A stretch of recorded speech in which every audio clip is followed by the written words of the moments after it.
Muling umarangkada ang First Provincial Mobile Force Company ng Pampanga PNP sa pagbabahagi ng libreng kaalaman sa pamamagitan ng livelihood program para sa mga mag-aaral ng San Luis National High School dito sa Barangay Santo Niño, San Simon, Pampanga.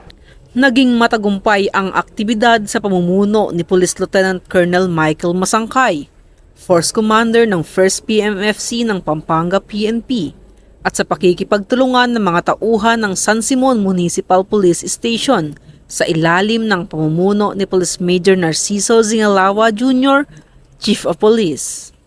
Itinuro ni Police Corporal Ryan Paulo M. Cortez ng 1st Pampanga PMFC sa mga grade 12 students ng naturang paaralan ang paggawa ng homemade kikiam na maaari nilang pagkakitaan upang makatulong sa kanilang pag-aaral. Ay napakalaking tulong po nito sapagkat katulad po namin ng mga estudyante ay ang paggawa po ng kikiam na gawa po sa sardinas ay maaari po namin pagkakitaan at makatulong po sa aming pag-aaral.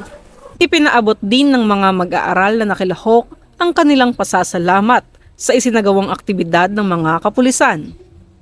Ito ay kaugnay sa Bagong Pilipinas na inisyatibo ng ating Pangulong Ferdinand Bongbong Marcos na naglalayong maipaabot ang mga programa at serbisyo ng ating pamahalaan sa ating mga kababayan tungo sa isang maunlad na Bagong Pilipinas. Mula dito sa San Simon, Pampanga, ako ang inyong PNN correspondent, Police Corporal Faith Sangheles de Guzman, alagad ng batas, taga-taguyod ng Balitang Pulis.